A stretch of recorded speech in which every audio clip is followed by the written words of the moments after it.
Hi, everybody. Welcome back to the Adventure Paradox podcast.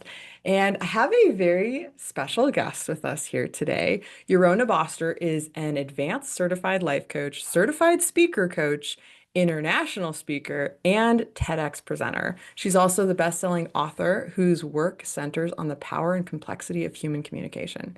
She has over 18 years of expertise in psychology, early childhood development, and coaching, and she brings depth and authenticity to every conversation. Yorona is the co-host of the Evolution of Parenting podcast, guiding listeners through the full spectrum of parenting challenges with insight and compassion. She's co-authored two international bestsellers and helps leaders and speakers worldwide craft emotionally resonant messaging. Her acclaimed TEDx talk, How Loss Shapes Who We Are and How We Live, highlights her personal journey, including profound loss and being the daughter of a Holocaust survivor. Eurona's approach blends resilience, intention, and empathy, empowering others to redefine how they connect, lead, and heal. She continues to challenge traditional norms and build bridges between personal experience and purposeful communication. Oh my gosh, Yorona, welcome to the podcast. How are you today? Thank you. I am doing gloriously today. Today is a good day to be alive. Every day is a good day to be alive. And I have to always say that to myself because I think it's a really important reminder, especially in a day and age where it's really easy to get swamped by all the pain and struggles and Mm. difficulties. Yeah, let's talk about that and Yeah. getting swamped by the pain, by the difficulties, especially I know your position as a coach, you probably have a lot of folks bringing that into the space potentially. Could you just share with us your response to someone who is struggling or in that mindset? Absolutely. It's very easy to get overwhelmed. In fact, it's probably the easiest thing to do, especially in this day and age. We are in an influx of information overwhelm. And as humans, we're not designed for that. We are actually a designed species for critical thinking and deep thought process. And it's beautiful when we have that opportunity to sit deeply with something in contemplation. And a lot of people feel bored in that place and space. And they feel like they're supposed to be constantly plugged in. But the reality is that's not the way that we were designed. And you know that old saying, ignorance is bliss? The thing is, it's not really about ignorance. It's about understanding that living a life where you have a purpose, not every purpose, is the point. Mm, A purpose. But I see in this day and age so many people who struggle because they're like, oh, there's a new crisis here and a new crisis there. With this plug into the world knowledge that we now have, it's too much. It's just simply too much. So, the first thing I do with a lot of my clients is ask them to unplug, whether that's metaphorically or physically. They need to unplug and stop over participating because there is an attitude that we're supposed to be participating in everything. We're supposed to be a social justice warrior for every cause and this. And what's the new thing here? And what's the new thing here? And because it's not just that the information is overwhelming, but it's the rate at which we receive the information that our brains were not designed to handle. And I'm not saying that we're unfortunately not rewiring our brains. We are, but to a detriment, to a mm. loss. We are actually causing ourselves to be more capable of taking in all the knowledge, but less capable of computing all the knowledge for ourselves. Mm. This is fascinating, and it's making me think about something. As you know, I'm in the process of my own TEDx journey. So I'm reading this really interesting book that's talking about horse brains and human brains. Mm-hmm. And what's very interesting is that if you clone a horse or any animal, by the way, you don't get the same horse twice. And the main reason is the brain has different experiences. There's no way you can recreate the same experiences. And so your brain is reshaped differently, even with a clone, even with the identical, right? It's fascinating. I mean, that's a whole other side tangent on cloning. But this conversation about how our brains are shaped based on our experience, based on our exposure to technology and then this new movement of maybe having more parameters around that, right? Like more scaffolding. Okay, the phone goes off at 7, How do you support people? Do you have like some basic hacks in unplugging in order to help them get to that purpose, living on purpose? So the first thing to know, and because I also work in the field of early childhood and actually just in the evolutionary process of human development over the course of a person's lifetime now, at this point, somebody called me a lifetime developmental specialist, because the truth is we're always developing, we're always evolving, we're always changing. So something that's really important to take note of is that when you first unplug, when you first actually start to set those parameters, which are really important, you need to realize that you're going to feel very uncomfortable. You're going to feel that loss, because what you've been doing in the stimulus part of our brain, what you've actually been doing is hitting the dopamine and all the receptors that really act like drugs and alcohol. And having that loss, even if you're not technically addicted, there is a psychology to addiction. Sometimes there's not a physical part of it, but there's a psychological part of it. And we need to understand that in that loss, in that deficit, you're going to feel exhausted. You're going to feel uncomfortable. You may even be struggling through some depression, anxiety, a feeling of like a sense of, oh my God, something's missing. It's Mm. going to be uncomfortable. So having that awareness that the first time that you start to unplug and give parameters, it's going to be uncomfortable. So one of the things I try to get people to understand is don't do a cold turkey situation unless you are experiencing true addiction circumstances. And even that, cold turkey rarely ever functions well for most people. Mhm. So incremental breaks are necessary. So start with incremental breaks. Start with giving yourself some other focus too. You don't just want to, for most people, it's really hard to stop and not start something else. Mm. And because we're a very physical species, we are designed for physical movement. And what's really incredible about knowing about developmental gross motor patterns, which is our physical movement, and even fine motor patterns, but they're actually a part of our learning process. And the way our brains function is that more movement teaches us more things, especially in Mhm. the early stages. So what I would do is see if you can try to replace that sedentary aspect of being plugged in, whether it's to your a handheld device or a computer or something like that, with something physical. It can be as simple as walking around your house a couple times, you know? It can be as simple as having a cup of tea, sitting by the steps of your front, wherever, sitting somewhere and watch and observing. And what Mm. I want people to start doing is think about observing in a sensory capacity. So this is very important. We are also, gross motor movement is also a part of our sensory components. So sight, smell, taste, touch, and hearing. What's a really good physical change is to start to tap into those things. So even Mm. if you're just sitting there drinking a cup of coffee or a cup of tea, start to observe what's around you. What is in your sight line? What are you hearing? What are you smelling? What are you tasting? And what are you feeling?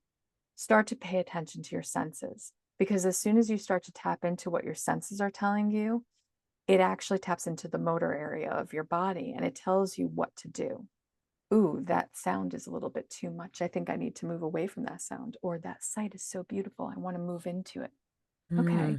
Mm. And it gives you the opportunity to tell your body to take some sort of version of momentum, some sort of motor movement to that thing, whether it's a walk outside or walk indoors if it's too hot or too cold outside, whether that is maybe just doing a little bit of physical, exercise, some kind of exercise momentum, some kind of walking up and down your stairs, really whatever it is that moves you, tap into what moves you.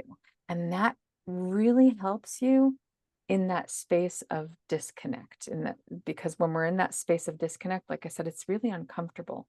And a lot of that discomfort comes from just kind of going like, what do I do now? How do I keep my brain occupied? But the intention is also that we want to shut our brain down from what it just took in. Because, and this is something really important. When you disconnect from the stimulus of digital time, it doesn't automatically reset. Your brain is still being stimulated for long periods after you physically disconnected. Yeah. Long periods. I can't remember the exact statistic. I have to look that up, but I do remember it's kind of like for every 20 minutes, there's a time period. It's like for every hour that you're on digital, then you have to disconnect for like 20 minutes or something like that. It's like, it's a before the stimulus actually starts to dissipate. Wow. Yeah. Okay. I can hear the question from our listeners coming through, Okay. which is, yes, and how do I apply this to parenting my children? And I know you work as a parenting coach too, because this is like thinking about the lifetime spectrum. And there are studies now connecting Alzheimer's to screen time and all of these different things. So I would love for you to speak to the parents who are in the trenches raising this next generation of, shall we call them screeners? Like, what do we Mhm. do? Yeah. This is so different. And yet I feel like a bit of what you're saying is the things that were good for our grandparents 100 years ago are still the things that are good for our children today. Get them outside, go pick some apples, walk the dog, right? Like clean Right. your room. Right. To a certain degree, I would say, right? Because we were very emotionally repressed to a degree. Well, now all the emotions are sort of getting splattered out there, which on the one hand is really good because we're starting to actually be more vulnerable and open to to sharing our internal worlds. On the other hand, yes, the physical side of what our grandparents used to do and our great grandparents used to do is the thing that benefited us and actually brought our civilization to where it is today. So when it comes to parenting, and again, I go back to the whole cold turkey methodology is probably the worst thing you can do. Mm. And parents need to know when you're disconnecting your child and disconnecting yourself, again, everybody's going to be uncomfortable. Everybody, and your child may flip out because in a lot of ways, you're actually taking the drug away from an addict. Yeah. Literally, I've actually said to parents before, look, if your plan is not to open your liquor cabinet and let your 5-year-old go crazy in there, then please stop handing them a device and letting them have just free reign with it because you're hitting the same receptors in the brain. And unless your plan is to drug your child, my hope is that you want your child to be an active part of their world and their environment. Mhm. Mhm. So for parents, I want them to know the importance of being realistic. Let's not go crazy. Let's not try to change massive things all at the same time. Let's start small. Mm. If your previous way of doing things was everybody comes home from work and school and we watch TV or play video games, or everybody's on their own devices until we eat dinner and everybody's on their own devices until we do a little homework, and then everybody's on their own devices until they go to bed. How about just take the devices away at dinner time? Just start with that. Mhm. Okay. And then you can do little time frames, right? Okay, everybody comes home from school and work, and yes, we need to de-stress, right? We need to have some downtime to ourselves. What does that downtime to yourself look like? For some people, it may look like taking a walk around the neighborhood, around the block. For other people, it may be that they all do need a little bit of time on their devices, maybe half an hour, maybe an hour, but then stop and give Mhm. yourself a half an hour break with everybody. Okay, everybody want to come into the kitchen and help cooking. Okay, who wants to take the dog for a walk? Okay, how about you guys go outside and play for a while? And Mm. here's the thing I know a lot of parents will say about this. Yeah, but we're not allowed to send our kids outside and play because these days people are getting arrested when they send their kids outside outdoors to play. Yes, and let me tell you, my people like myself and others are trying to change that. We are trying to help our country and the world understand that we have to be a little bit less fearful of what will happen when our kids go outside. We really do. We cannot parent through fear. And I have a whole thing on that. But before I say that, I want to go back to the whole digital detoxing, digital disconnection. So do it in snippets, in increments, for 2 weeks, try everybody watches TV for an hour and then we all get off of it for an hour. We all Mm. get off of our devices for an hour. Just do anything and anything possible. Get board games, play board games with each other. Just start doing anything, anything, really. You know what we have in my kitchen? On my kitchen table, we have butcher paper. And it is literally on our kitchen table, taped down, and we always put new on it. And my husband and my son will sit there and just start coloring and do stuff while I'm cooking. And sometimes they'll join me in the cooking, and then I'll join them in the coloring. We'll just literally be drawing and coloring on the paper. Sometimes we'll play hangman or tic-tac-toe or whatever, some silly drawing game. Sometimes we'll break out the board games and we'll just start playing different card games or, you know, uh, would you rather, question Mm. games. There are so many awesome games out there, board games. And I want parents to understand that there is a distinction between playing a board game or a card game together with somebody versus playing a video game. And the Mm. difference is the stimulus and the Yep. sensory input that you're getting.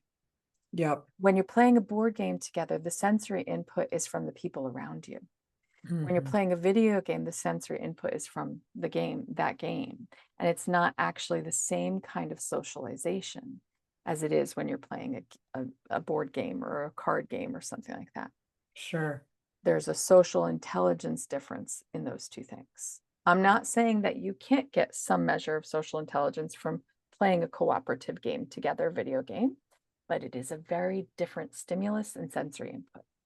Oh, I mean, you're preaching to the choir here, Your Honor. So, but what a breath of fresh air. And I love that idea of the paper on the butcher block and just like open up your creativity and the different studies they've done connecting our hands to our brains when we're actually physically writing. And the generation of writers who wrote by hand, I mean, all these classics, all these greats versus the amount of output we have now from this incredible, and it's a paradox, like this incredible way we can connect. I don't even know where in the world you are. You're here on my Zoom screen though, like we're having a conversation. You know what I mean? And it's like, it's amazing.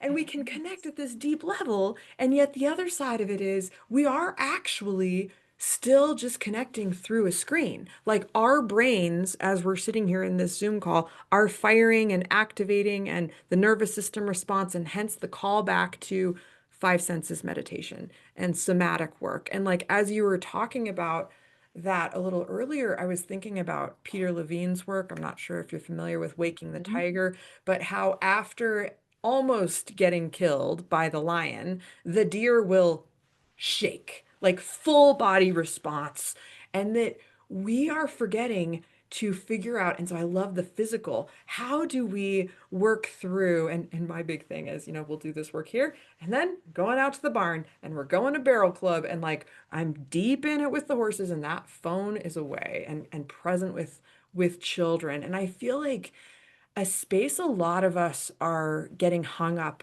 in, and I was thinking as you were talking about this, is discomfort or being uncomfortable.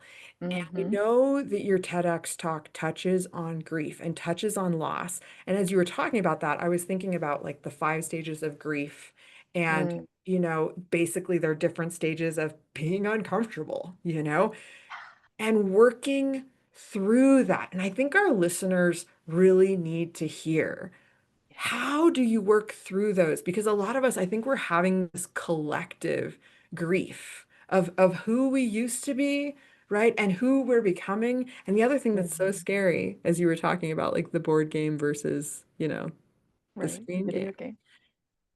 I feel like our whole society is being gamed because there are all these ads coming through. And so I'm watching with my kids where I'm like, whoa, wait a second. Like, I just gave you my phone for a minute to watch a video, but now you're like asking me for all this weird stuff that prior we didn't even know existed. And what else?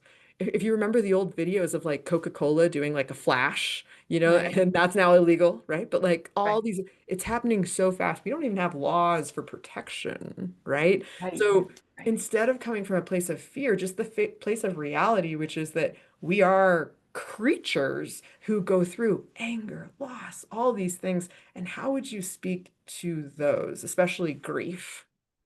It's so funny that you said that because I don't actually believe there are stages of grief. Mm, Not in the way that there's a start and an end to it. It doesn't function that way. But I'll go there in a second because first I do want to say that it is it has become clear and apparent that we, the end users, are actually the product. mm, mm. And I want parents to understand that their children are being used as the product. Do you want your child to be a product? Because that's actually what's happening. That's what's being sold. Are you willing to allow your child to become a product of a system that is at its heart a capitalistic, money-making machine, right? Yeah. Always more money, more money, more money. Or do you want your child to live in a life and develop their own path, their own environment, and what works best for them in a world that's often chaotic and rarely comfortable? So let's talk about that pain and discomfort. Some of those things include boredom. But here's the beauty about boredom. Boredom breeds ingenuity, creativity. It breeds the opportunity to learn something new. When we're driving in the car with my son, he doesn't have a tablet or a phone in front of him. We sing songs, we play games on the road. We have this, there's a game called Road Trip where you have these cards and it tells you, okay, you Hmm. got to find a bird on a wire, a plane in the sky, there's all different stuff. But even before we got that game, we used to play like I Spy before he could spell and stuff like that. We used to play imagination game. One of my favorite ones is what's in that trunk? And we Hmm. would come up with all these different things like, what do you think that truck is carrying? Oh, I think it's carrying a whole load of spaghetti. And I just Mm. want to jump into it and like swim around. We would just, it was about breeding the imagination, the creativity, the ingenuity. And we don't do that anymore because our creativity and imagination has been usurped by digital media. Yeah. So instead of creating it for ourselves, we're allowing other people to create it, and we're just a stagnant response mechanism. So I want to talk about that pain aspect because pain is a beautiful thing because it breeds change, it breeds something. Pain is always there to tell you something. It's a stimulus to tell you something. It's an indicator that something is a need to change. There is a need to change and not just be plugged in. But when we lose something, we are in grief. Mm. So in grief, you can feel how you want to feel. And one of the most important things is that means your kid may be really angry at for disconnecting them. Your kid, and the truth is they have to cooperate to it. It can't be just a you do it and they cooperate. It has to be an agreed plan. Everybody, we're all going to do this together. And you talk about your discomfort. Oh man, I'm going to put my phone away and I'm a little nervous because I'm not going to be able to check my emails from work. And what if somebody important calls? I'm a little worried about it. And you talk about how you're going to feel when you're disconnected so that they can share how they're going to feel when they're disconnected. And you Mm. have these conversations about the uncomfortable side of things. And you allow any feeling to be true, Mm. meaning don't tell them that they shouldn't feel that way or they can't feel that way. And the worst thing you can do is say, it'll be okay. Because Mm. guess what? Someone telling someone else it'll be okay, it's not for you to say it'll be okay. Only that person gets to decide when it's going to be okay. And so let's Mm. talk about that from a grief and loss perspective. When and my talk was centered around loss, and yes, I talked primarily about my father's death, but I've had an excess of death in my life. And I still remember this moment when my niece died, before I knew that she had died, I ran to the hospital and I got to the reception desk and I was shaking again, physical, right? Your physical response. I was shaking and I was like asking for the information and she gave me the information. And as I went to turn to run, she's like, "Oh, honey, it'll be okay." And I ran upstairs and I ran into the room and my sister stopped me and she's like, "Don't come in here if you can't handle this." And I looked over and there was my niece. She was already gone. It was just her body. And in that moment, what struck me the most was how enraged I was. Mm, And I wasn't angry because of her death, although, there was that too. And I was angry at that woman. mhm, How mm, dare she mhm, tell me it'll be okay? mm. No one has the right to dismiss your feelings and tell you when you're going to be okay or that it will be okay. We are the only people who are allowed to manage our emotions and also allowed to feel the crap, feel the grief, feel the pain, feel the uncomfortable stuff, feel the moments when, guess what? It is not okay. Mm, And I am not okay. And no one else gets to tell me when it's going to be. And that's the thing about death and loss. Because the reason why I go there with parents is because of this. And this is something that is in one of my books. I wrote a chapter for a co-authorship book called The Investment Every Parent Needs. And mm. it's to start talking about death and loss and the natural life cycle. And the reason is because no parent will be able to save their child from the loss of them. Mm, mm, You could be a multi-billionaire, a trillionaire, whatever. You could set your child up for life. You could make sure that they never are uncomfortable. They're always given everything they want, everything they could ever possibly need. You could set them up for life. But there is one thing you cannot protect them from, and that is your demise. yep. And in the natural life cycle of things, it comes for us all. Yeah. My Mm, mom, she used to jokingly say, life. Nobody ever gets out of it alive. mm. Wow. Gosh. And from your intro, I know your mom was a Holocaust survivor too. So, My father was a Holocaust survivor. My mom was not a Holocaust survivor, but okay. she was from Poland, or her parents were. But Mm, my my mom, we laughed a lot during her death, during her dying mm. experience. We had a lot. And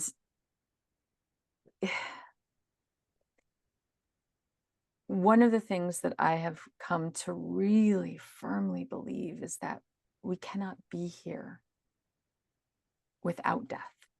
Yeah. Mm-hmm. And that means that death is something to be accepted and expected, not to then say, "Oh, I just give up, right? Mm-hmm. Mm-hmm. I'm Mm-hmm. just gonna sit back and wait for my death to come." Not that kind of accepted and expected, but rather the fact that you can live a really beautiful, full life because you don't know when your last breath will be. And no one is promised the next breath. Mm, totally. So good. I feel like you're taking me back to a life and death series I did where I interviewed a death doula, and I had just never like considered a death doula's approach to death. And I had had enough experiences in pretty close succession at that point of death that I had also experienced the joy and the laughter and just like the beauty that can be possible in death, even tragic and horrible deaths. And I'm so sorry about the loss of your niece. And I feel like, you know, the gal who was at the front desk who said to you, "Oh, it's going to be all right." It really speaks to another cultural thing that we're all grieving and trying to make sense of, which is this idea of toxic positivity. And Mm-hmm. like that, oh yeah, it'll be okay. Everything's gonna work. All things happen for a reason, like all this. And it's like in our brains, there's a pushback to that, right? And I'd love, from your perspective of psychology and lifetime work, like what's that pushback about that we're like that pushes a button. Yeah. Okay. So here's the thing too. And I want to say that she could have just added one word and it would have changed the entire thing. She could have just said, I hope it'll be okay. Yeah. That's it. All she needed to say was, I hope it'll be okay. Yeah. Because that acknowledges that we don't always get okay. That sometimes it just sucks and it sucks, period. And sometimes it's just painful and it's painful, period. So the reason why we push back is because of our core fear, our survival instinct. So our survival instinct is really, really interesting, and it's a part of our reptilian brain, and it's so old and so ancient. Our survival instinct, I believe, okay, I believe in a higher power, and whether you believe in a higher power or not, I will say I think there was that our higher power had a really great sense of irony to create a species where change is the only inevitable thing and death is a permanent. Death is just the death of this vessel is a permanent change, right? But even death, and then to our survival instinct is so strong to create a species that fears change above all else when change is the only thing inevitable. I think that's really ironic. I just do. But that's just it. It's because it's kind of that yin yang situation. It's that you can't have this without having this, the Mm, oppositional side to it. And our mm, survival instinct that is threatened, right? Because our desire is to survive at all costs. Really, that's such a core reptilian brain component to us. That's why we have progeny. That's why we procreate, right? To survive, to leave a legacy, to have something to be remembered by, you know, to not feel like we don't matter in this world, because those people who really feel like their existence doesn't matter, those are the people who usually take their lives.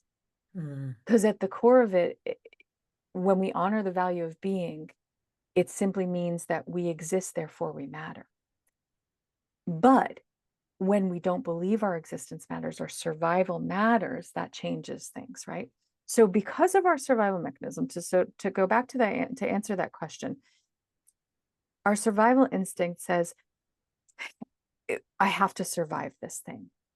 And when somebody says it'll be okay, they're not answering that for you, they're answering that for themselves. Yeah. Their survival instinct is waking up and going, it's got to be okay. I've got to survive this. It even is the reason why we do things like rubbernecking. When people watch an accident and they observe Mm, it, back of their brain is going, okay, that didn't happen to me. I'm still here. So when mm. we see something potentially tragic or actually tragic, the reason why we respond saying, it's okay, it'll be okay, God has a reason, is because we're trying to justify it for our survival instinct. Fascinating. Yeah. So when we actually go, when somebody loses someone, I don't really say, I'm so sorry for your loss anymore. I say, I'm so sorry for the pain of your Mm, loss. mm, I am so sorry you're going through this pain right now. And my heart is breaking for you. And yeah. I don't say hopes and prayers. I say, I hope that the memories of your loved one, the good memories, the crazy memories, all the memories will keep you in comfort as you go through this pain, as you suffer with this. Because the thing about grief doesn't leave us. And this is something really hard for people to accept. Once you experience death and loss, it never goes away. But here's the thing, it takes up a space in you and your life starts to grow around your grief. As your time carries on, your life keeps growing and moving forward and moving into these, and you have another day and brushing your teeth, and you have another day and a cute comment from your child, and another day where you go food shopping. Your life is growing and Mhm, continuing and mhm, moving, and your grief that remains with you In my estimation, I believe grief is like a rubber band. So when grief first happens, when you're first struck, it's this tight, restrictive band around you, and you can barely breathe through it. Mm. And each breath is a struggle. Each moment is pained by that constriction around you. But over time, the elasticity starts to loosen. As your life keeps going, the elasticity loosens more and loosens more. And then every once in a while, something happens. And that grief rubber band just snaps right back into place. And you're like, Mm. holy cow. I remember after my father died, it was a few months after, and I was going through my voicemails. I was just sitting in the kitchen going through my voicemails, going like, oh my gosh, I should probably clear out some of these, right? And suddenly a voicemail came on from my father. And I just froze. I just froze right there. And I went, and I just tears, and I gasped with pain. And then I ran and into the bedroom, and my husband was like, what's wrong? What happened? What happened? He thought something horrible had just happened. And I was hysterical. And these days, I still have that voicemail and I listen to it. And some days it makes me laugh, and other days it makes me cry. Yeah. And that's okay, because here's the thing about pain that most people don't realize. When you lean into the pain, you can break through it with it instead of trying to avoid it. When you're in emotional pain, most people try to avoid it. So they Mm. back away. They're like, no, no, no, I don't want to think about that person that I lost. Nope, nope, nope, nope. I'm going to distract myself over here. Nope, no, no, no. I'm not going to think about that painful moment. No, I'm not going to think about it. No. But the problem is that the more you avoid it, the bigger it grows, Yeah. and it becomes the elephant in the room, and you carry it with you everywhere. When you lean into that pain and you let that pain constrict around you, and you let that pain be a part of that moment, you will find yourself able to breathe through it. And one Mm. thing I will say, though, is that it is hard to do it alone. Mm. We are a communal species. The most important thing you can do is when you're experiencing the deepest parts of those pains, those moments where you're going to collapse with it, you need support through that. When Yeah. my mother died, I was holding it together pretty well through her eulogy and everything, but then we went to the burial site. We went to the graveyard, and we were, and in Judaism, in the Jewish custom, we lower the casket into the ground, and we even put dirt on the casket. When they started lowering her casket, I lost it. I Mm. absolutely just fell Mm. apart. And thank God my husband was there, my friends were there, like my sisters were there, everybody was there, and they like kind of converged. So when you're experiencing those pain moments, know that you are not a burden to somebody else. You are giving them an opportunity to show up and to be needed. Mm. And there is nothing quite like the human existence and the need to be needed and to be Mm. valued and seen by others. So don't say, I don't want to, I'm going through this thing, but I don't want to call my friends. I don't want to call I don't want to talk to my partner. I don't want to talk to anybody about it because I don't want to burden them with it. People need to be needed. The best thing you could do is ask somebody, hey, can you support me through this? Because they're going to go, if they love you, and hopefully they do, if they care about you, and this is when you know you're true friends, they'll be like, absolutely. Yeah, absolutely. I'm coming. I'm coming over. And they need that just as much as you do. Totally. Oh, so good, Yorona. Like, mic drop after mic drop. My heart just like right there with you going through. And I knew when you were like, I'm listening to the voice messages, I was like, she has a message from her lost loved one because I had identical experience. And the same thing, just like, and obviously we're both podcasters, so we're very auditory, right? Like very sensitive to that sense of hearing our lost loved one's voice so alive in a recording, right? So alive. And it's so paradoxical because they're not here, but like even in our dreams, I can hear their voice, like, and I think, oh, we could continue talking all I day and all know. night about this. I know. And it needs to be heard and it needs to be spoken that we need each other, especially if you're going through a really dark, dark space. Like, remember, it's a gift for the person on the other side to receive your call or see you grieving and just losing it so that they can connect with that because maybe they're so blocked not being able to express, and their expression is just to touch on someone who is, right? And that's perfect. And I want to say this one final thing, because to take it back to parenting, this happens with our kids all the time. They're Mm, experiencing a pain. They're experiencing some kind of something. And when we minimize it and say, "Oh, you're fine. It's okay." What we're saying is your pain, your experience of this is not valid. mhm, mhm, And so their emotions need to be experienced. This is so important. If your kid is, my son was so upset about something the other day, and I can't remember what it was exactly, but I just remember him being so upset. And rather than tell him, "You're okay, you're fine, you're okay." Because remember, when we do that, what we're saying to them is, "Oh, I'm uncomfortable here. right. Ooh, I don't like this. My child is in pain." Because parents feel too they feel the pain magnified. They're on their pain, they're feeling their pain, and Mm, they're feeling their child's pain. mm, So what do we naturally want to do? We want to fix the pain. Oh God, I don't want to be uncomfortable here. I don't want to be in pain. I don't want to watch my child suffering. So right. what do? They try to fix it.